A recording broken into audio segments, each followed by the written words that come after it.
Shalom, selamat pagi Bapak Ibu Saudara sekalian. Gimana kabarnya pagi hari ini? Puji Tuhan, that's the way, haleluya. Pagi ini saya mau membagikan ayat dari Mazmur 62. Dimulai dari yang ayat 6. Hanya pada Allah saja kiranya aku tenang, sebab daripadanya lah harapanku. Hanya dialah gunung batuku dan keselamatanku, kota bentengku, aku tidak akan goyah. Pada Allah ada keselamatanku dan kemuliaanku, gunung batu kekuatanku, tempat perlindunganku ialah Allah. Percayalah kepadanya setiap waktu, hai umat, curahkanlah isi hatimu di hadapannya. Allah ialah tempat perlindungan kita. Siapa yang percaya firman Tuhan, ya dan amin. Dia adalah kota benteng kita. Di dalam kesesakan, di dalam keadaan apapun, di setiap musim apapun, He is our fortress. He is our refuge. If you believe, just believe and receive.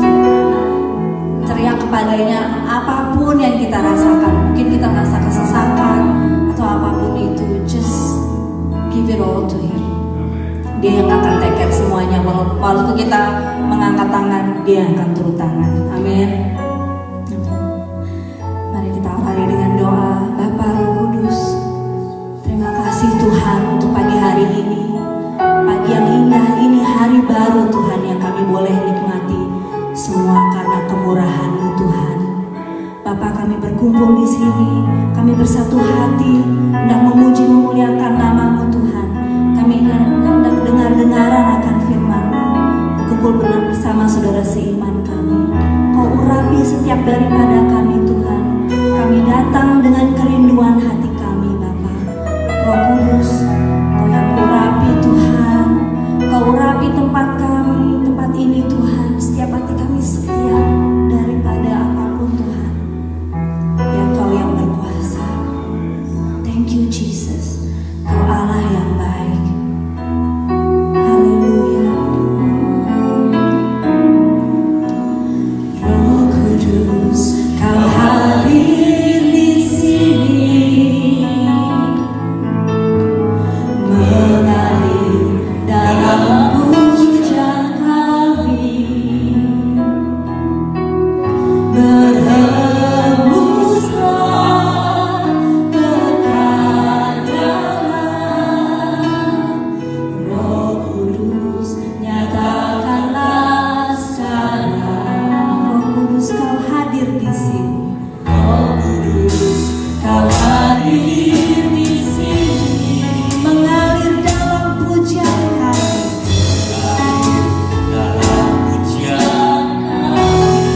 Kuduslah, Kudus,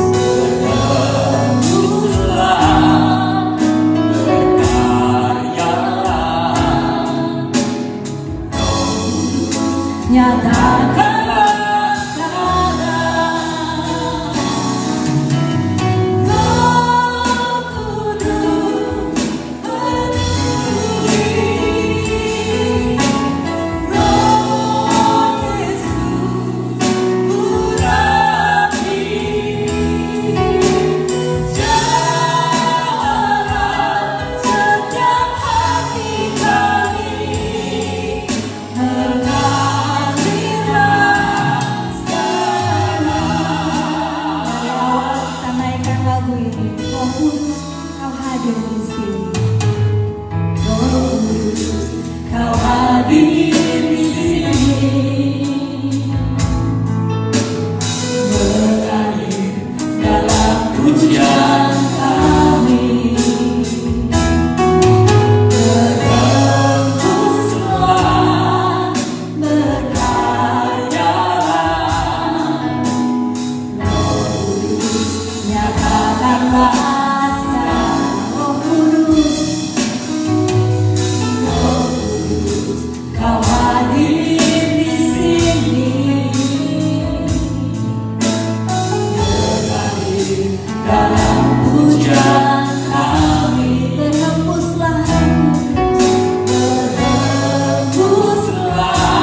kasih. Semoga kau disenangkan Tuhan dengan pujian dan penyembahan kami Tuhan yang datang dari hati kami. Terima kasih Tuhan. Kami siap untuk memuji dan memuliakan kau lebih lagi. Menyorak-nyorakkan namamu Tuhan. Menerima sukacitamu yang dari surga. Dalam nama Tuhan Yesus kami mengucap syukur. Haleluya. Amin. Silakan bangkit berdiri saudara-saudara semua. Haleluya. Haleluya. Say hello ke kiri kanannya, high five. Say God bless you.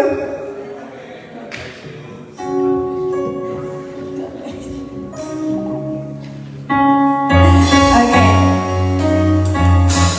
Puji Tuhan. Pagi ini kita mau bersukacita di dalam namanya lebih lagi, karena itulah kekuatan bagi jiwa kita. Haleluya. Come on, let's say. Cinta surga, itulah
Yesus, untuk hadirat-Mu Tuhan di tempat ini, untuk Roh Kudus yang memenuhi kami, untuk sukacita surga di tengah-tengah kami. Terima kasih Bapa. Kami mau tetap tinggal Tuhan di bawah naungan kepak sayap-Mu, karena hanya dalam naungan-Mu saja kami tenang Tuhan. Terima kasih Tuhan. Walaupun badai bergelora, walaupun mungkin kami gak tahu apa yang akan terjadi hari esok, tapi kami mau tetap tenang bersama Engkau Tuhan, karena kami tahu Engkau yang pegang hidup kami, Engkau yang pegang hari esok kami. Terima kasih Bapa. Terima kasih Yesus.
In quietness and trial.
bersyukur untuk hari yang baik ini.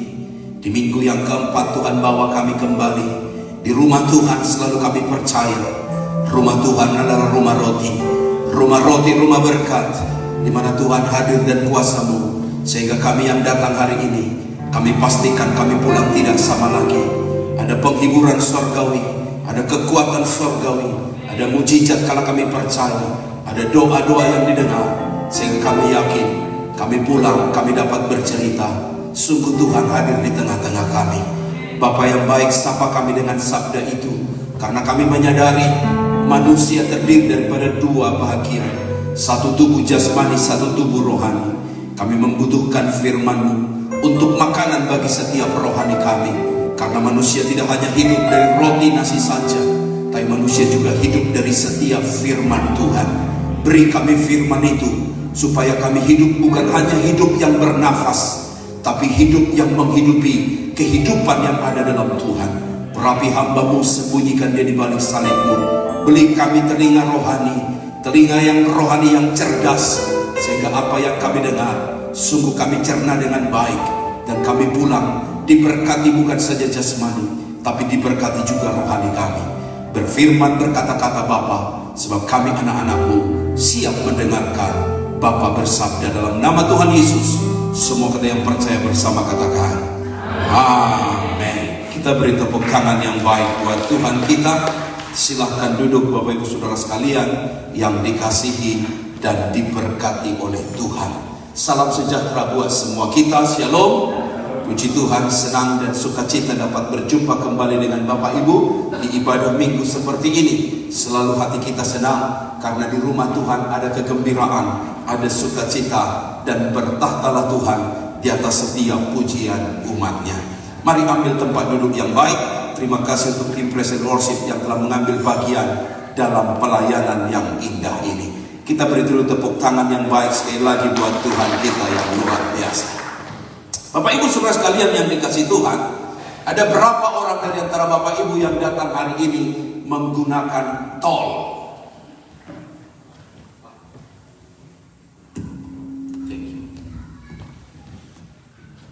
Luar biasanya adalah perkembangan yang begitu sangat-sangat progres terjadi di kota kita di New South Wales ini, khususnya di Sydney. Ada M4, ada M8, dan juga ada M5, ada M6 yang akan dibangun. Tapi sayang saya belum ketemu M3, karena M3 cuma ada di Indonesia. Dan luar biasanya kita terhubung dengan banyak tempat dengan adanya tol ini. Dan amat sangat luar biasa. Yang dulunya kita dari Victoria Road menuju ke airport setengah mati, luar biasa, karena harus melalui kota dan macetnya begitu hebat. Tetapi sekarang bisa langsung masuk M8 dan kemudian langsung sampai di airport. Dulu orang dari yang disebut Blue Mountain, dari Parramatta sana, bisa langsung terus masuk, langsung ke airport. Hanya sekitar 30 menit, tidak sampai 30 menit, bahkan 28 sampai 29 menit sudah sampai di airport. Demikian juga setiap orang yang datang dan landing di airport, mau berangkat ke kota mana, sekarang begitu mudah terhubung dengan tol-tol yang ada. Memang benar Bapak Ibu, harganya mahal. Saya tahu ada tiket-tiket tol itu yang harus kita bayar. Untuk orang yang tinggal di wilayah West, ada sedikit diskon buat mereka. Tetapi ada banyak orang meresahkan. Benar, itu sangat memudahkan kita, tetapi harganya cukup lumayan. Saya mengerti Bapak Ibu, hidup ini memang ada kosnya. Bahkan saya mau katakan, segala sesuatu, setiap hubungan atau yang menghubungkan selalu ada harganya. Kalau tidak mau lewat itu, juga tidak dipaksakan. Karena apa? Mungkin kita berpikir hal tentang ekonominya. Tapi sekali lagi, di setiap hubungan atau yang menghubungkan selalu ada harganya. Bisa Bapak Ibu bayangkan bagaimana usaha daripada Hezbollah akhirnya menghadirkan yang disebut pager dan walkie-talkie, hanya untuk supaya handphone yang dimiliki setiap pasukan itu, setiap anggota itu tidak disadap oleh bagian intelijen daripada Israel. Tapi sayang, entah apalah yang terjadi, pager yang ada di tangan, walkie-talkie yang ada di pinggang, tiba-tiba meledak, dan dinyatakan ada sekitar 9 orang meninggal dan 3.000 lebih orang yang mengalami kecelakaan. Bisa Bapak Ibu bayangkan, ini ada news di mana-mana. Kita tahu bersama, dulu kita dipakai pager, sekarang sudah tidak lagi. Tetapi untuk kelompok Hezbollah, maka pagerlah yang tidak mudah alat untuk disadap. Dan itu mereka gunakan. Dan ternyata ada 3.000 orang kecelakaan mengalami cedera oleh karena tiba-tiba alat komunikasi itu meledak. Nah Bapak Ibu Saudara sekalian yang dikasihi Tuhan, apapun diusahakan orang atas nama hubungan supaya aku terhubung dengan orang itu. Melihat foto ini, tentu kita tahu bersama bagaimana seorang gembala ini berusaha sedemikian rupa mencari dan menemukan di manakah seekor domba ini, dan kemudian dia menemukannya dan amat senang dan sukacita hatinya. Mengapa dia berusaha sedemikian rupa? Jawabnya adalah atas nama hubungan. Dia punya 99 lain, kenapa itu ditinggalkan? Jawabnya adalah satu itu penting dan satu itu harus dicari apapun harganya. Disimpannya 99 itu, dicarinya yang satu itu. Kalimat ayatnya di sana dikatakan dia harus menemukannya. Artinya Bapak Ibu, kalau hari ini tidak ketemu, besok dia akan cari. Besok tidak ketemu, lusa akan dia cari. Artinya tidak mungkin lelap tidurnya kalau belum menemukan seekor itu. Karena apa? Atas dasar hubungan seorang gembala dengan domba peliharaannya. Saya sangat percaya Bapak Ibu, kita tahu bersama kisah ini, latar belakangnya adalah Yesus memberikan perumpamaan kepada orang-orang Farisi dan ahli-ahli Taurat. Mereka adalah orang-orang yang selalu ada di sekitar Yesus, ingin tahu apa pengajaran Yesus. Dan yang menariknya adalah Yesus pakai perumpamaan. Mengapa? Lebih mudah dimengerti. Mengapa? Lebih sesuai dengan konteks. Apalagi konteks peternakan dengan agraris, itulah daerah yang ada. Sehingga diambil perumpamaan mengenai 100 ekor domba, satu hilang, satunya dicari dan diketemukan untuk dikumpulkan di 100 itu. Ada apa rupanya Pak Pendeta di balik cerita itu? Sangat sederhana, yaitu ahli-ahli Taurat ini, orang-orang Farisi ini bersungut-sungut. Apa sungut-sungutnya Pak Pendeta? Sungut-sungutnya adalah Yesus duduk makan dengan orang-orang pemungut cukai dan orang-orang berdosa. Sungut-sungut ini disampaikan dan berkata, masakan Yesus yang suci mau duduk dengan orang berdosa? Masakan Yesus yang datang dari sorga katanya, yang ilahi, yang holy, tapi mau duduk dengan pemungut cukai, si pembuang, orang garang, yang memakan makanan yang bukan hasil usahanya, alias hanya mengandalkan daripada riba dan laba semata. Dengar baik Bapak Ibu, Yesus menghadapi keadaan itu.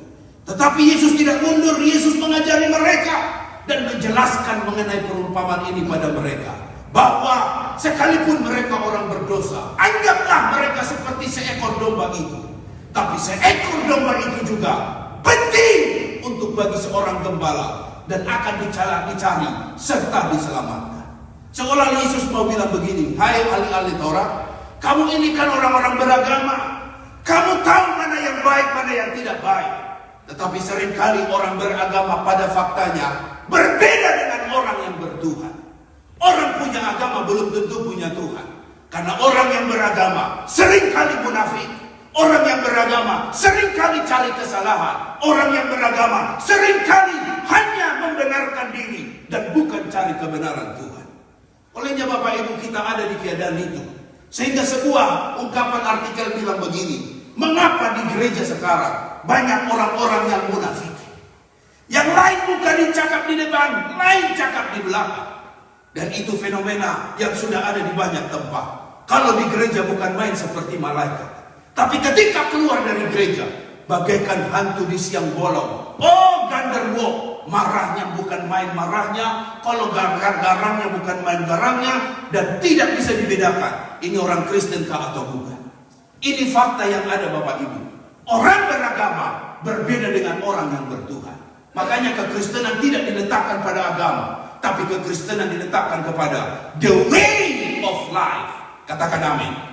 Kalau kekristenanmu hanya sekedar lahir dari keturunan, kau punya agama di KTP. Saya katakan, tidak cukup. Mereka adalah ahli-ahli Taurat, orang-orang beragama. Tapi fakta membuktikan mereka suka menghakimi. Oh, sangat mudah melihat selumbar di mata saudaranya, tapi balak yang menutupi matanya sendiri, dia tidak lihat. Dijauhkan kiranya itu dari antara kita. Biar ada roh belas kasihan ada di antara kita, katakan amin. Kalau lihat orang berdosa, jangan kejar dosanya, jangan kejar kesalahannya. Tapi ada roh belas kasihan yang kita bilang begini, kalau Tuhan bisa mengampuni saya, Tuhan juga pasti bisa mengampuni orang itu, katakan amin. Kalau Tuhan bisa menerima saya, Tuhan juga pasti bisa menerima orang itu. Karena pada banyaknya agama itu seperti kuburan, di luarnya putih, bersih, nampaknya anggun, tapi di dalamnya penuh tulang belulang, sedang bercerita kemunafikan semata, di mana orang-orang yang suka menghakimi. Orang beragama biasanya yang kedua suka cari kesalahan. Saya mau tanya dengan Bapak Ibu, siapa yang tidak ada salah di antara kita? Si pengkhotbah ini pun ada salahnya. Salah dia mengapa pakai merah dan mengapa dia pakai hitam. Seharusnya kalau dia Indonesia, di atas merah, di bawah putih, alias menjadi tiang bendera untuk dikerek dan berkata, Indonesia tanah airku, tanah tumpah darahku. Apapun kalau kita lihat salah, salahlah. Tapi mengapa cari-cari kesalahan? Ada banyak komunitas hancur, persekutuan hancur, keluarga hancur, adik-beradik gagal, berantem. Karena apa? Suka cari kesalahan. Untuk mau hancur itu mudah Bapak Ibu. Carilah kesalahan pasanganmu, besok cerai. Untuk mau hancur itu mudah Bapak Ibu. Selalu cari kesalahan suamimu, dan pasti akan hancur berantakan. Tetapi orang yang bertuhan, dengar, selalu ada empati, ada pengertian, katakan amin. Katakan amin. Sebelum kau tunjuk orang satu, sudah 3 jari menunjuk dirimu. Untuk kau katakan kau salah, ada 3 salah bro engkau dalam hidupmu. Makanya kita hati-hati nunjuk orang. Bukan kau yang salah, kau yang salah, kau yang salah. Tapi kita bilang, boyak kita saling mengerti bahwa kesalahan bukan untuk diumbar. Selalu saya berkata, masalah yang besar dikecilkan, masalah yang kecil diapakan Pak? Dihilangkan. Sebab kalau dia dibuka kembali, diangkat kembali, siapa sih yang tidak ada kesalahan? Selagi kulit badan ini dicubit sakit, artinya kita terbungkus dalam tubuh yang banyak kesalahan dan pelanggaran. Tetapi hari ini berita baik buat kita. Orang yang bertuhan, Yesus sendiri, dia berkata, ada belas kasihan, ada empati. Dia mau duduk dengan orang berdosa itu. Bukan berarti lalu kemudian dia terhamiri, bukan berarti dia menjadi tercemar. Tapi karena dia tahu bahwa orang yang berdosa ini juga manusia, yang perlu ditemani, perlu didampingi, supaya yang jahat itu kembali kepada jalan yang benar. Orang yang beragama biasanya tukang komplain. Apa-apa nggak suka, apa-apa marah, apa-apa komplain. Narwastu ada nggak?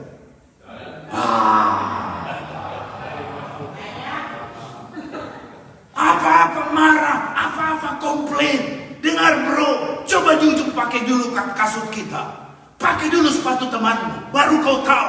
Gak gampang jadi manajer, gak gampang jadi pelayan konsumsi, gak gampang jadi pastor, gak gampang jadi pemimpin puji-pujian. Artinya Bapak Ibu, stop komplain. Orang komplain gak bisa hidup di mana-mana. Apa-apa marah, apa-apa marah, apa-apa marah. Pernah cerita Madura, Anda dengar cerita tentang orang Madura itu? Yang dia menjemur apa ikannya. Saat dia jemur, tiba-tiba hujan. Dia tarik lagi. Dia bilang, Tuhan Allah, saya sudah capek. Tolong kasih panas. Dia kasih panas, dia kasih jemur lagi. Udah dikasih jemur, baru 5 menit. Tiba-tiba mendung. Mau turun hujan. Dia lari setengah mati. Dia tarik lagi itu ikan nasi. Dan ketika ditarik ikan nasi, Dia bilang, buset Tuhan, jangan main-main dengan saya ya. Kata dia, saya tarik ini ikan, kau kasih panas. Saya tolak ini ikan, kau kasih hujan. Sekarang terakhir, tiba-tiba dia lihat, panas lagi. Dia dorong ini jemuran atau ikan, lalu kemudian dia tunggu, belum 5 menit, mau hujan lagi. Dia marah, dia bilang, Tuhan gini aja kita buat perhitungan. Kalau ngana tidak bisa atur itu cuaca, biar saya yang naik ke surga, ngana yang atur ini ikan. Biar tahu ngana bahwa ini jemur ikan bukan gampang. Kalau nggak bisa atur cuaca, saya yang naik atur cuaca. Kata dia. Ini orang bisa buat begitu karena apa? Ada spirit yang gak baik. Namanya adalah suka komplain. Hari ini mari kita belajar Bapak Ibu. Mengucap syukur itu indah, katakan amin. Katakan amin. Indahnya dunia ini bukan pada pelanginya. Indahnya dunia ini bukan pada langit birunya. Tapi indahnya dunia ini adalah pada mulut yang bisa berterima kasih berkata, Tuhan, kalaupun hujan datang kita bilang hujan berkat. Kalaupun panas datang kita bilang panas berkat. Karena kita tahu berkat kita bukan ditentukan hujan dan cuaca, tapi berkat kita ditentukan oleh Tuhan yang luar biasa, yang memberkati hidup kita, memelihara kita hari ini, dan menentukan masa depan kita. Beri tepuk tangan dulu yang meriah buat Tuhan kita yang luar biasa. Katakan amin. Saya percaya Bapak Ibu, di jemaat kita ini spiritnya spirit yang mengucap syukur. Dan itu harus kita pelihara. Stop komplain. Kalaupun ada kotor, ambil sampah itu, taruh di kantongmu, pergi kamar mandi, buang itu. Jangan langsung kayak bos. Ini sampah. Ini siapa yang atur? Pak Greg, sampah.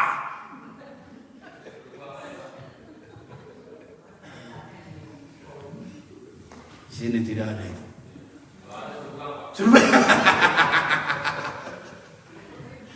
Belajar kita untuk mengucap syukur. Karena kita tahu bahwa hidup ini indah. Hidup ini terlalu singkat untuk kita hanya marah-marah dan komplain. Orang-orang beragama itu marah. Yesus, kenapa kau duduk dengan mereka? Kamu tahu itu kan pendosa. Yang keempat, orang yang beragama suka cari pembenaran. I'm right, kau salah. Tapi orang yang bertuhan suka cari kebenaran Tuhan. Jangan cari pembenaran. Hidup kita akan selalu terbatas. Tapi kita cari kebenaran Tuhan untuk kita bilang begini, kalaupun aku harus mengalah, tidak apa. Karena mengalah belum tentu kalah. Mengalah kadang-kadang untuk kita bilang begini, Tuhan engkau yang dimuliakan dan engkau jadi hakimku. Ada Sadrak, Mesak, Abednego dimasukkan ke dalam perapian itu. Seolah-olah tidak ada hak untuk melawan. Tidak ada hak untuk membantah. Dia tidak ada salah, dia hanya berdoa saja pada Tuhan. Tapi itu diambil menjadi asas pasal untuk mau menuduh dia dan berkata dia tidak menghormati peraturan yang berlaku di kerajaan Nebukadnezar. Sadrak, Mesak, Abednego harus dimasukkan dalam perapian. Mereka gak bisa bikin apa-apa. Hanya kalimat ini saja yang keluar dari mulutnya. Jika Tuhan yang kami sembah itu tidak bisa menyelamatkan kami, sekali-kali aku tidak mau menyembah patung Tuhan, Dewa Tuhanku Raja.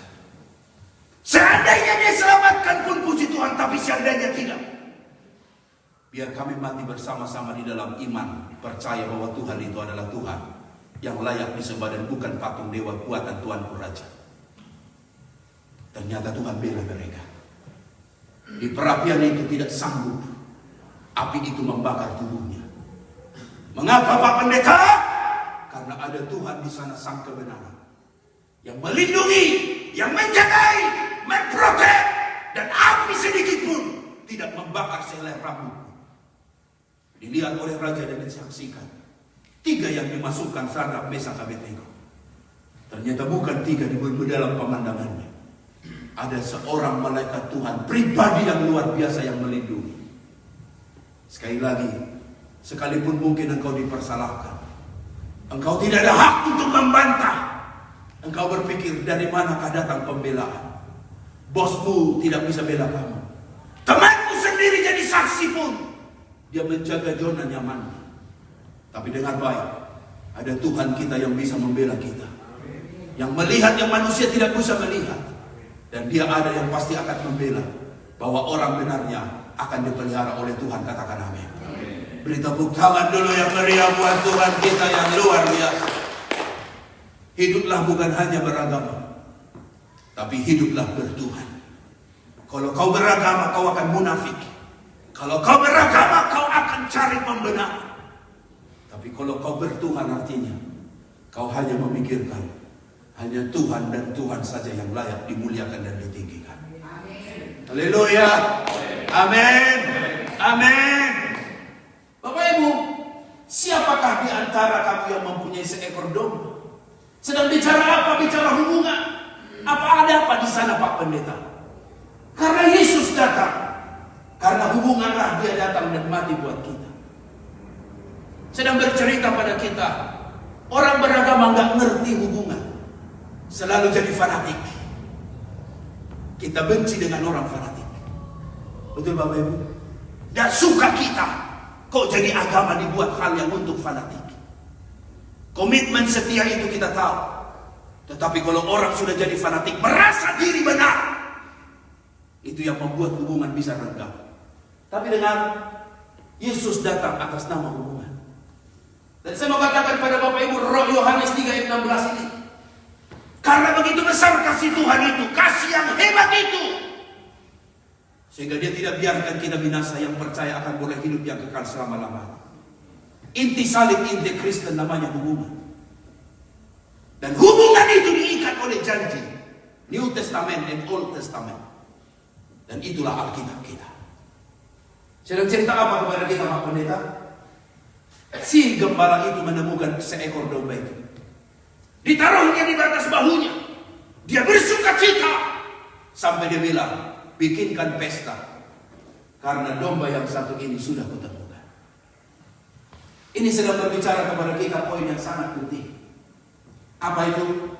Bahwa 99 ekor versus 1 ekor. Bagi orang politik, maka disebut satu ini minoritas. Satu nggak perlu dicari. Yang mayoritas yang penting. Suara terbanyak. Makanya di gereja kita boleh memilih, vote, mengundi.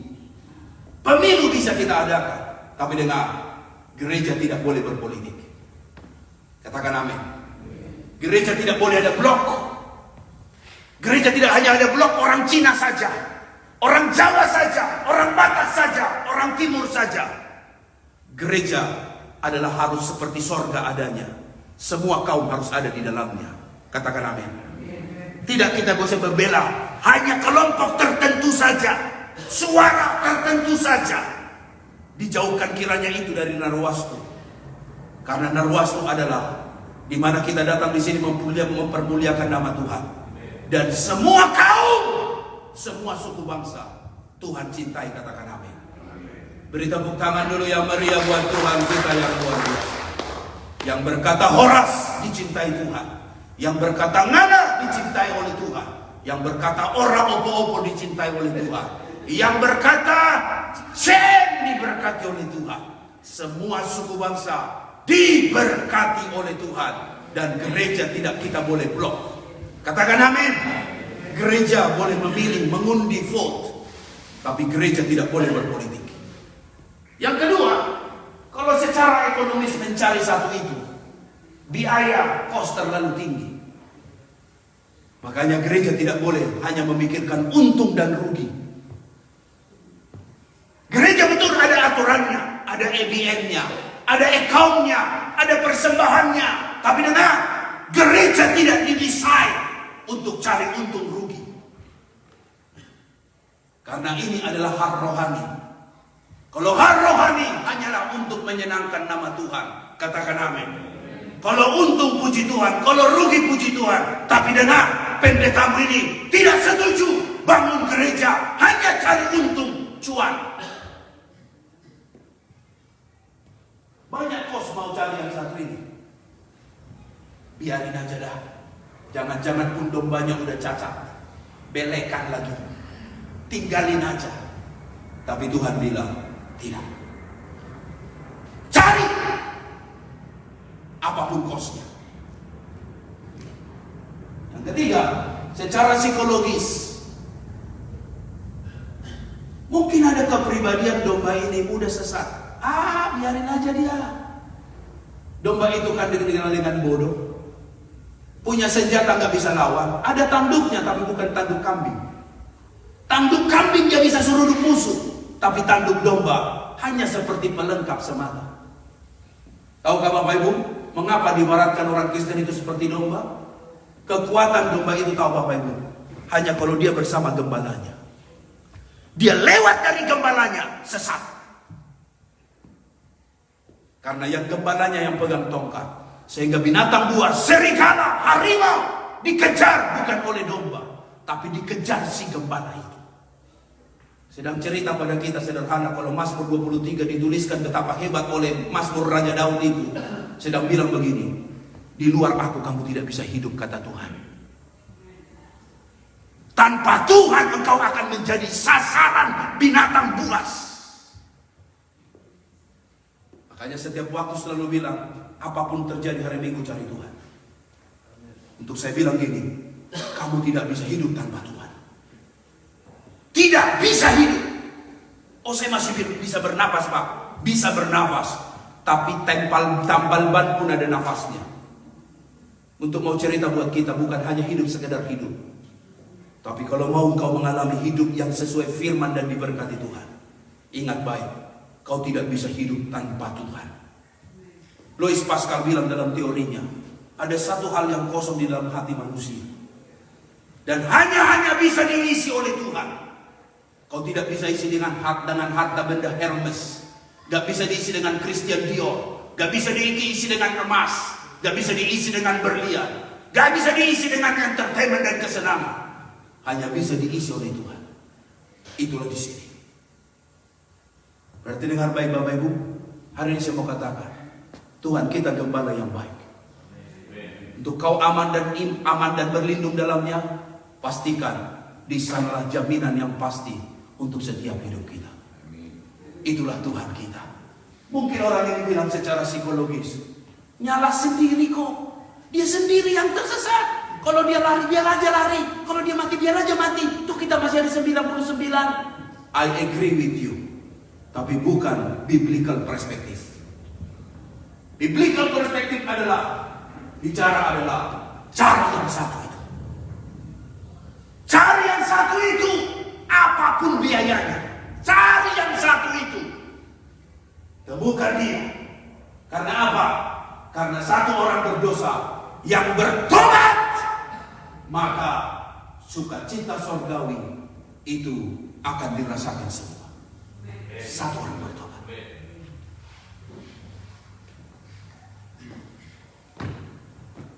Apa yang bisa kita pelajari Bapak Ibu?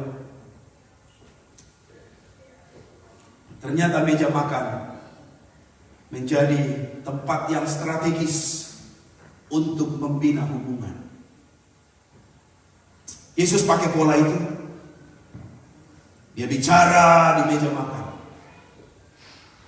Tentang apa Pak Pendeta? Meja makan menjadi tempat yang strategis untuk membina hubungan. Banyak deal di sana, deal bisnis. Sekalipun kita ada di zaman postmodern, kadang-kadang kita bilang gak sempat bisa makan sama-sama. Tapi saya mau katakan buat Bapak Ibu, quality time di meja makan dengan keluarga itu sangat berbeda dengan makan sendiri-sendiri, sekalipun di depannya ada capcay babi hong dan fuyung hai. Ini yang kadang-kadang sudah hilang dari rumah tangga kita. Betul Bapak Ibu? Kadang-kadang anak sudah makan di depan TV, kita makan di meja makan, istri di depan film Korea, dan kemudian sudah kita hilang jauh dari hubungan satu dengan yang lain. Padahal Yesus pakai pola meja makan untuk mendekati orang berdosa dan bicara dengan mereka. Ada apa di meja makan itu? Rupanya meja makan adalah meja penerimaan. Diterimanya seorang berdosa itu. Duduk makan sama-sama, ngobrol sama-sama. Karena kalau perut sudah kenyang, Bukan lagi makanan yang penting, tapi bagaimana acceptable, penerimaan satu dengan yang lain. Dan lihat bagaimana Tuhan pakai pola meja makan untuk melayani satu dengan yang lain. Wow, menarik sekali. Kenapa ini tidak kamu ambil untuk bisnismu? Kalau mau ketemu orang deal, ajak makan.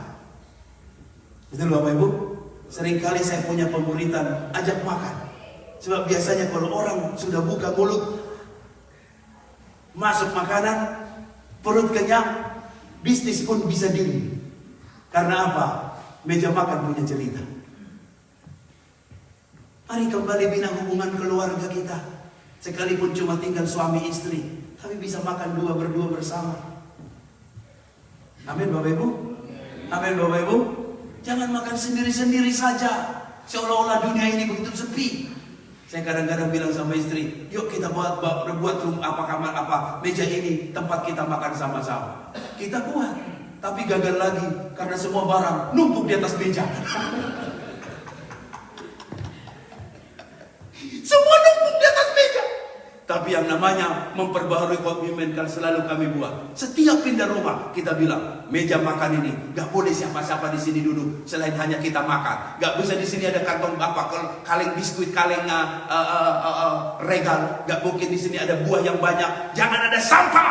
Kita harus duduk dan makan sambil lihat-lihatan dan komunikasi. Oh, awalnya kita buat 1 minggu saja, tapi bulan yang berikutnya sudah lain, menumpuk semua. Saya Bapak Ibu bisa ketawa, saya pun mengalaminya. Tapi kembali belajar lagi, meja makan sebenarnya tempat yang sangat kualitas untuk kita bisa membina hubungan. Yang kedua, di situ ada pengajaran.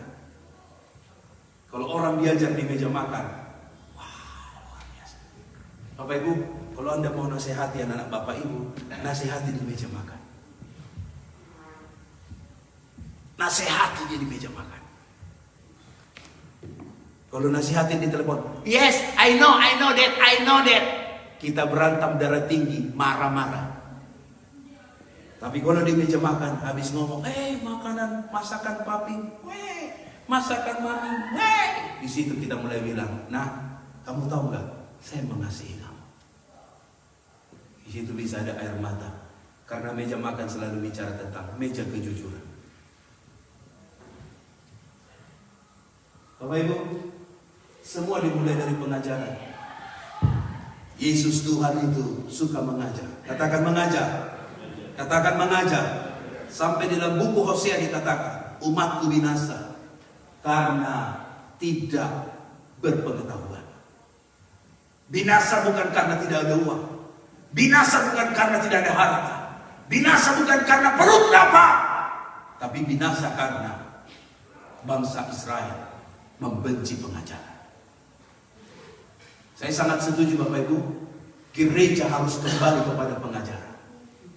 Dan kalau kita melihat gereja mula-mula, pilarnya adalah bukan cuma kuat berdoa, bersatu hati, rajin beribadah, tapi dengar ayat yang ke-42, mereka bertekun dalam pengajaran rasul-rasul.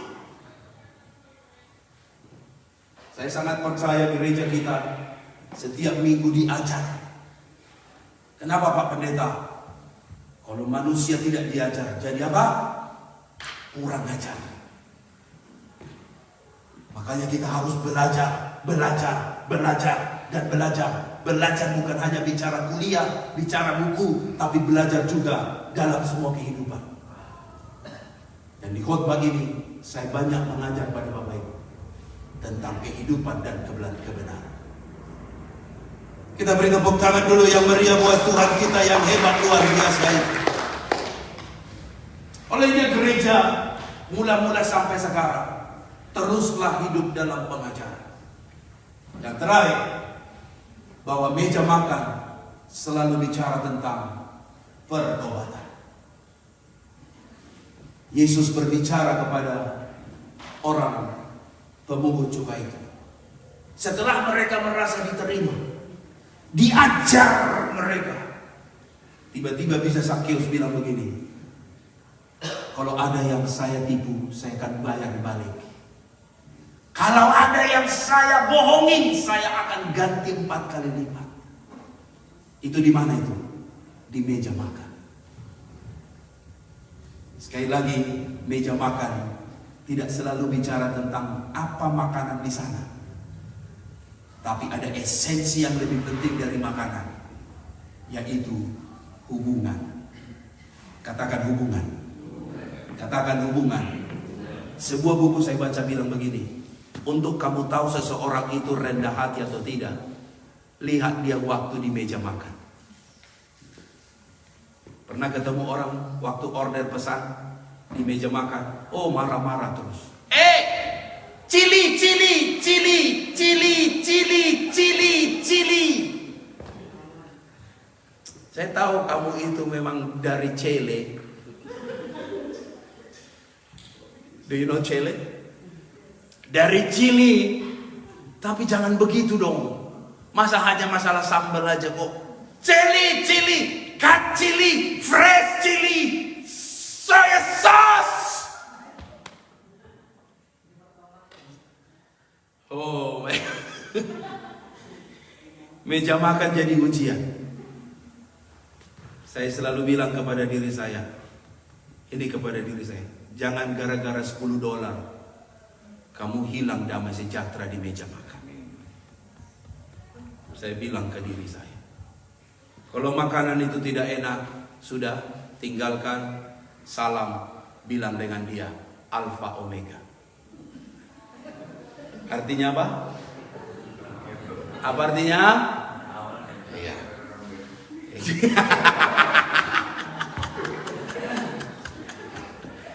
Gak usah marah-marah di sana. Sudah kau bayar, hilang lagi damai sejahtera, kemudian dimaki-maki orang lagi, dipanggil polisi, kau rugi banyak. Jadi kalau kamu mau merasa diri kamu seperti dibohongin, makanan gak enak, gak apa-apa. Salam dia, bilang apa? Alfa Omega. Artinya pasang?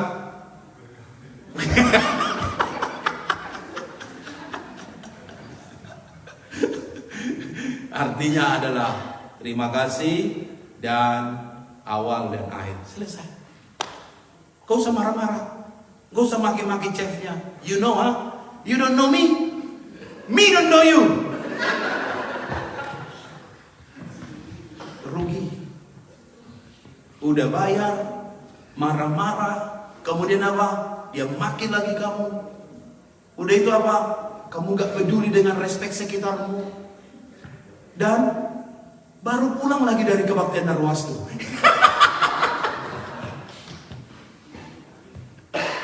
Ini Narwastunya yang di Uganda, bukan yang di sini. Saya mau cerita buat Bapak Ibu sederhana. Meja makan menjadi ujian. Sebab seringkali saat orang lapar, di situ emosinya tinggi. Orang Batak itu tukang makan, Pak Sony. Apapun dia makan. Cuma satu yang gak bisa dimakan. Tahu Bapak Ibu apa? Itu meja. Itu pun karena keras. Coba itu meja lembut, dia makan pula itu meja. Orang Batak itu semua dimakan. Cuma satu. Dulu tuh orang Batak itu tukang makan orang. Bertobat dia datang penginjil dari Jerman. Cuma satu yang gak bisa dimakan. Apa itu? Meja. Saya menikah dengan istri saya orang Tionghoa. Saya pikir saya sudah hebat. Tahu-tahu istri saya, dia bilang, kita makan meja, kita makan meja, kita makan meja, kata dia. Kaget saya, kita makan meja katanya. Orang Batak gak bisa makan meja. Istri saya bisa makan meja. Apa bahasa Mandarinnya makan meja? Ada kan itu makan meja, Pak? Nah itu.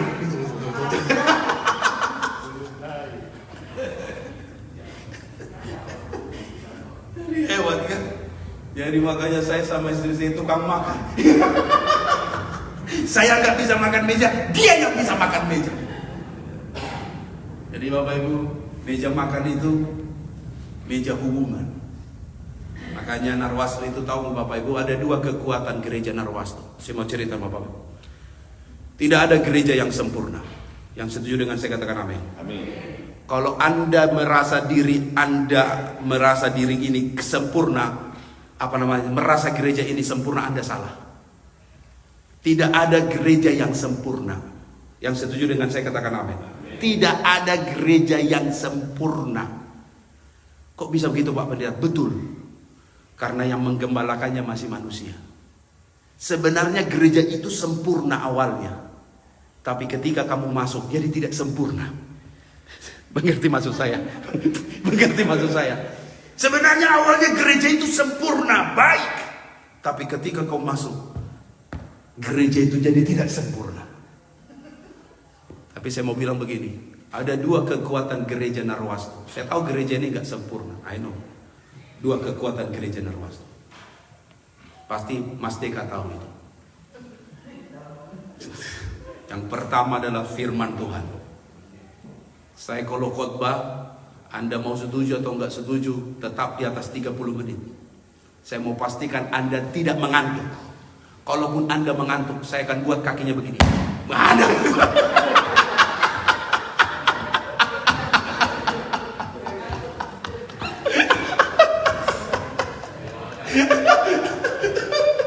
Sebab begini, kalau Anda mengantuk, sehebat apapun itu khotbah pendeta, itu pasti kalau masuk kanan keluar kiri. Dan lebih baik kau berhenti berkhotbah.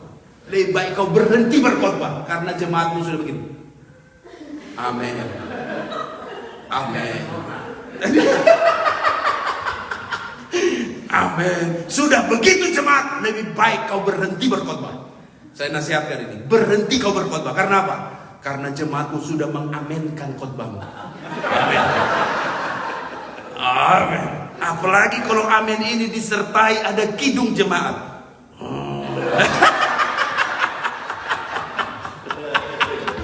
Ada kidung jemaat di belakang. Kemudian ada dia punya seninya. Piu.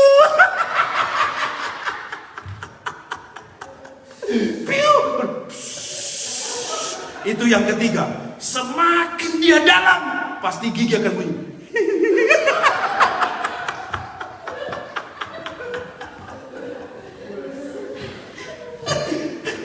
Akhir kau tahu pengalaman. Ini Bapak Ibu, jadi saya pastikan visualnya harus bagus saya khotbah.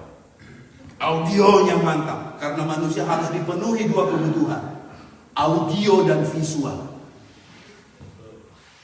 Makanya harus saya pastikan itu, bikin itu. Istri saya nggak berani ganggu saya kalau siapkan khotbah. Dia hanya bilang begini, mau Indomie ya?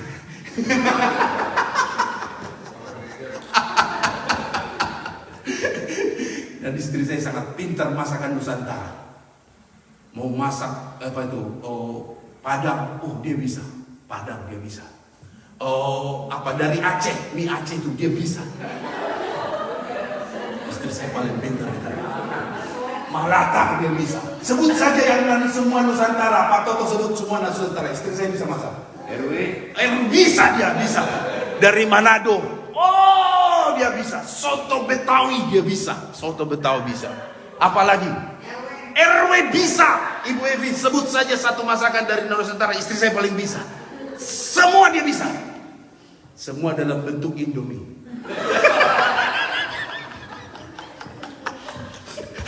Karena ada rasa soto mie.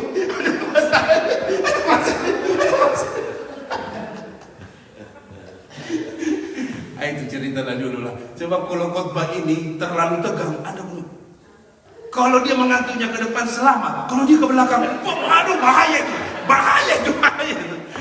Makanya saya pengkhotbah, saya mau pastikan semua mata lihat saya. Makanya saya bilang, makanan di luar tutup, semua harus dengar khotbah. Jadi kalau Bapak Ibu mulai ngantuk, saya punya gaya beda lagi. Kaget dia.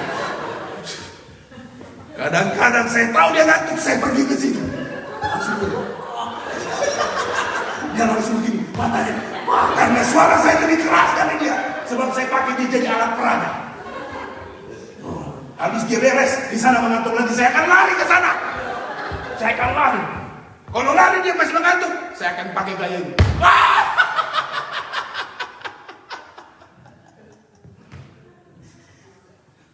Jadi kekuatan Narwasti itu adalah firman Tuhan. Makanya nanti kita akan bicara sedikit. Saya akan khotbah tiap minggu. Mau dari planet kah? Mau dari Starlink kah? Saya akan khotbah tiap minggu di Narwasti. Pastikan itu. Kalaupun mungkin tidak ada pengkhotbah, saya akan tetap khotbah. Kalau ada pengkhotbah biasanya saya kasih pelayanan. Sebab pendeta pun harus rendah hati. Harus duduk dengarkan si pengkhotbah itu. Walaupun habis dia khotbah, langsung Pak Sony marah-marah sama saya. Siapa yang mengkhotbah? Kenapa itu mengkhotbah? Bikin mengantuk. Saya dikhotbahin sama Pak Sony minggu yang lalu.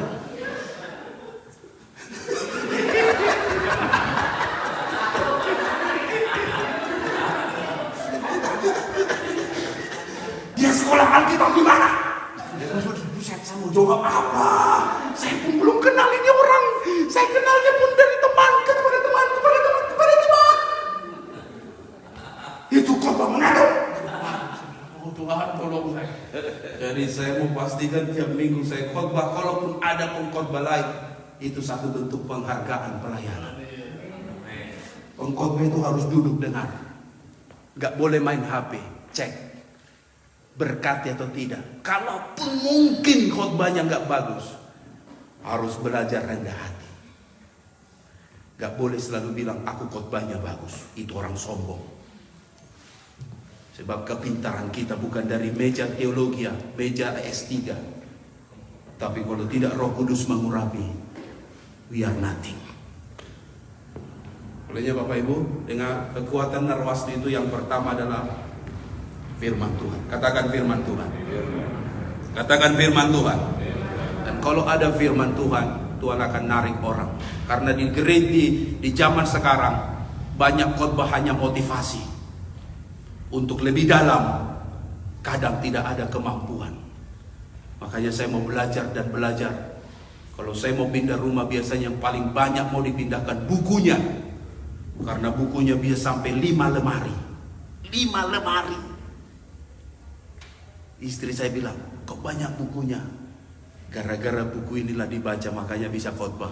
Kalau kau suruh saya jangan baca buku ini, kamu jangan suruh saya khotbah di minggu hari ini. Semua buku 5 lemari. Padahal baru 10 tahun di Australia. 5 lemari. Saya senangnya di luar negeri apa? Karena gampang cari buku-buku yang bagus. Ibu Agnes kalau cari buku di sini, waduh, gampang cari buku yang bagus. Referensi-referensi yang tebal. Senang betul hati saya. Kalau sudah pergi library, mau 24 jam ke di sana. Senang, karena apa? Dapat buku-buku yang bagus. Saya belajar. Dan juga saya belajar dari input jemaat. Pak Greg kalau khotbahnya jangan begini, saya belajar. Pak Greg jangan kepanjangan, saya pendekin, fotokopi dulu. Supaya lebih pendek dia. Yang kedua Bapak Ibu, yang kuat Narwasti ini adalah fellowship-nya. Tahukah di mana fellowship-nya Narwasti ini? Di meja makan. Di meja makan. Meja makan. Kita harus tepuk tangan dulu buat ibu-ibu yang menyediakan makanan. Bukan ini yang hebat. Ibu-ibu ini luar biasa. Mereka masak, gak minta dibayar. Jadi kalau Bapak Ibu tanya saya, Pak Pendeta mau saya bayar Pak? Saya pun susah mau jawab. Sebab ibu-ibu ini gak bisa jawab juga. Saya bilang kalau mau pun beri, tambahkanlah di uang persembahan. Tidak bisa, taruhlah di account. Karena ibu-ibu ini selalu ditanya itu, mereka gak bisa jawab. Saya pun gak bisa jawab. Dan kalau ibu-ibu ini masak, waduh, gak pernah kurang. Lebih luar biasa. Sampai lebihnya muncul kelompok ibu-ibu Columbus. Tahu ibu-ibu Columbus? Ibu-ibu tukang bungkus.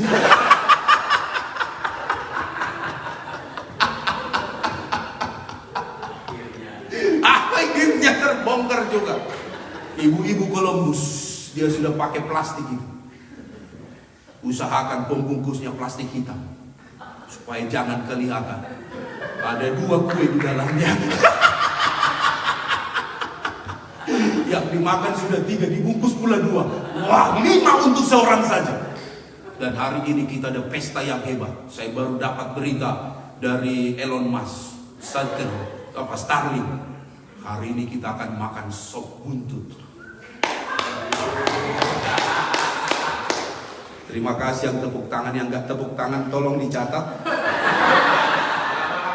Iya, yang tepuk tangan aja yang dapat hari ini. Karena sop buntut ini sudah dihitung buntutnya. Oh, udah tepuk tangan.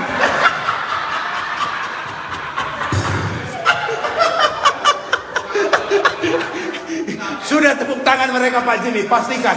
Sudah, yang sana pun sudah. Yang sana pun sudah. Yang nggak tepuk tangan jangan kasih hari ini. Iya.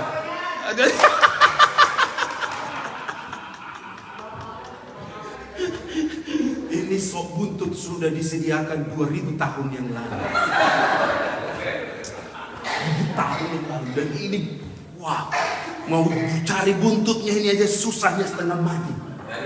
Baru hadir. Jadi saya pastikan yang tepuk tangan tadi sudah semua belum Pak Jimmy? Udah semua ya? Ya kasih satu-satu.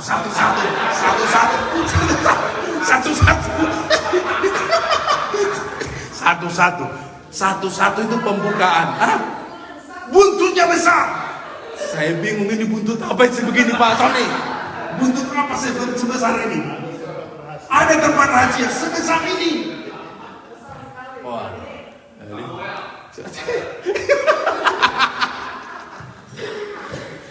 Jadi Bapak Ibu, Narwastu ini mengerti bukan cuma pengajaran, fellowship itu penting. Makanya Bapak Ibu masak dan saya sangat senang sebagai gemar.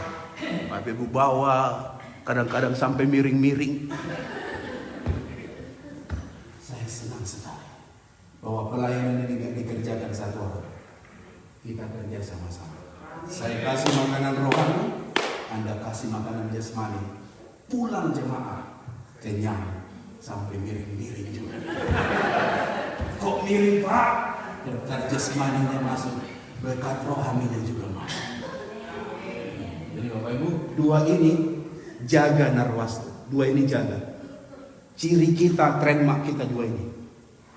Makanya kalau lagi konsumsi jangan berantem, jangan ribut. Ya, kalau Mas Deka ini tolong dijaga Pak Jimmy yang sebelah sini, Ya.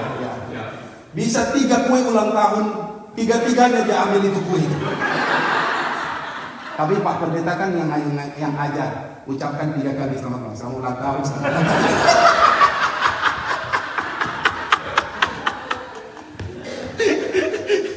Jadi tolong dijaga yang itu tuh, yang pakai batik itu, Itu geng berat itu. Ya sama dengan saya. Saya pun kalau makan itu, susah dilangkahin kucing. Gini ya. Seperti gunung Kinabalu. Jadi dua ini kekuatan gereja kita. Jaga itu. Jangan gara-gara makanan kita ribut. Katakan amin. Ingat sebelum bungkus apa? Harus goyang dulu. Ci, bisa saya bungkus? Enggak. Harus goyang dulu. Jangan main bungkus saja, enggak permisi. Artinya kau tidak menghormati orang tersebut. Kau harus permisi dulu. Ci, apa? Bisa saya bungkus? Enggak. Itu artinya kamu hormati. Dan hari ini sop buntut sudah dihitung.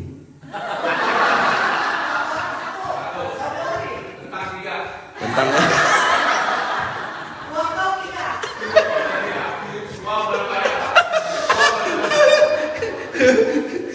harus saya buat seperti itu. Bapak Ibu tentu lebih mengerti. Maksud tujuannya adalah bahwa yang utama kita di gereja adalah cari Tuhan, bukan untuk ini. Kalaupun nggak dapat sesuatu yang Anda dipuaskan, masih banyak restoran di kiri kanan. East Garden pun masih ada. Ya Bapak Ibu, tapi ingat, dua ciri ini menjadi kekuatan Narwastu. Satu pengajaran, dua fellowship. Jadi bina hubungan itu. Hubungan lebih penting daripada apapun. Daripada statusmu, hubungan lebih penting. Makanya kemarin saya ditanya, Pak, si itu statusnya apa? Saya bilang, di gereja dilarang tanya status. Karena hubungan lebih penting dari status. Hubungan lebih penting dari mobil apa yang kau pakai. Hubungan lebih penting dari handphone apa yang kau punya. Hubungan lebih penting dari apapun. Makanya hubungan saya dengan Bapak Ibu sebagai domba dan jemaat serta gembala itu sangat saya rasakan.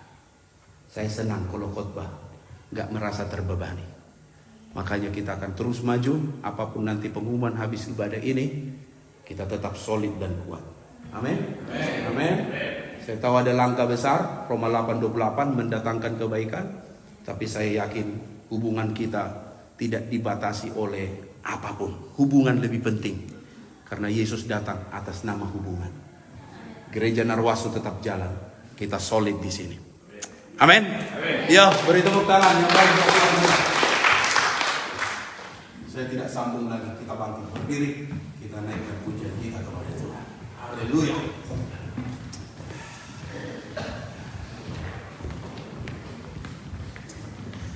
Kita nyanyikan pujian ini.